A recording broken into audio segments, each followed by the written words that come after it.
what's the NFF's attitude or analysis of this whole free trade agreement process? So first of all, the primary policy position for us is that we are very much advocating for freer trade, liberalised trade, and we'll continue to do so until we can get liberalisation across markets and opening up of markets. We're at a disadvantage because the farm sector in Australia gets very little, if any, subsidy. So we're competing against countries that are getting large subsidies and assistance into some of these markets. So we need to continue to open up markets and liberalise and reduce distortions in the marketplace. So that's our sort of policy position. And trade is absolutely critical to the growth of agriculture in Australia. We're export reliant. Depending on who you believe, it's about 2/3 of what we produce is exported. So very much export orientated.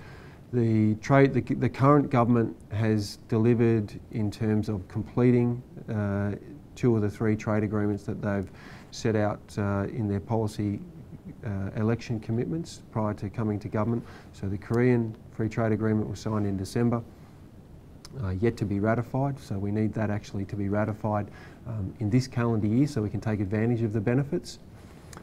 The other one that's been completed is the Japan-Australia Economic Partnership Agreement. And the one that is to be developed or completed is the China Free Trade Agreement.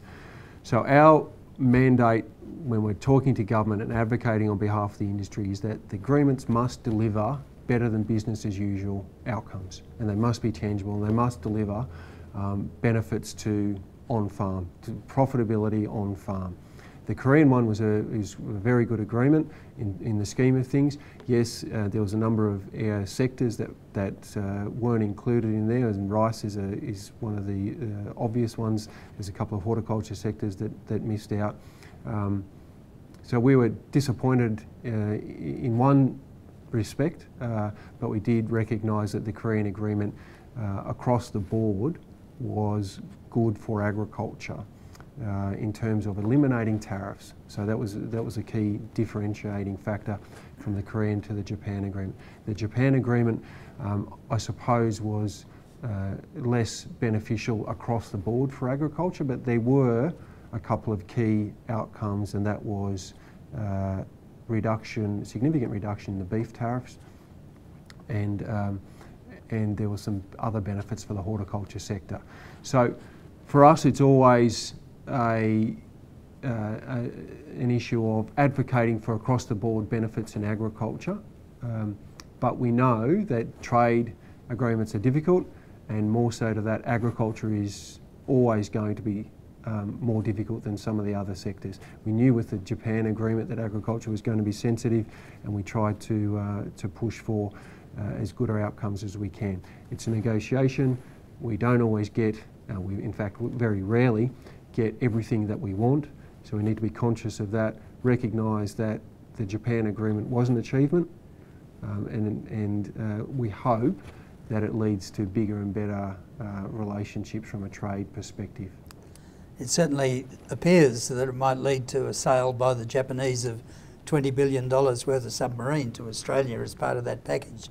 So we need to watch that carefully with a well-tuned sense of inquiry. What's the time frame in terms of all the policy challenges that are around? Are we talking 5 years till we start to be able to re-engineer what we're actually doing in terms of competitiveness, productivity, infrastructure? What's the framework?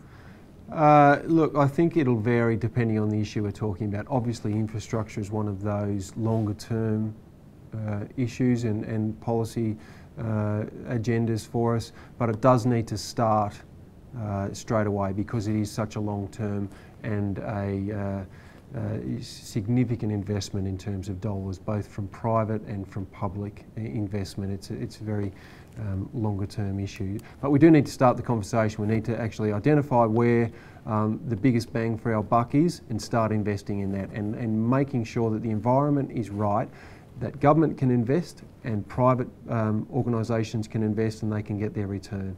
So we need to push that along. In terms of the trade agreements, we hope that they get ratified and they start starts to be that almost immediate translation from completion of the agreement to returns back on farm. Some of these other issues around R&D, we know that they're slightly longer term. We actually got to conduct the research. The big issue with R&D is making sure that there's adoption, and it's the RD&E, so it's the extension and application of the R&D. So historically that's been a longer term result. We need to shorten that and make sure that the results of the R&D can get transferred and applied back onto farm more quickly than perhaps we've done in the past. Just to conclude, can you give us some a biographical sketch of who you are, where you come from, and what your links with farming are? Yeah, sure. I'm actually born in Canberra, as strange as that may sound, but I've always had a passion for agriculture. My family's from a small town outside Ballarat in Victoria, so potato growing history from my family perspective. So always had agriculture in my blood, and always had a passion and an interest in it. Worked in the country with a couple of organisations and came back to Canberra to work for the Department of Ag, and then Industry Association, food processing, and ended up at the National Farmers Federation. But ag commerce and industry policy is where I've sort of had the majority of my working life, but got a real passion for the ag sector and the farm sector, and think it's a really positive and it's got a bright future. So really enjoying working with it. Lots of challenges, busy space, but hopefully I think it's got a positive future. It does indeed. Thank you very much. Thank you. All good?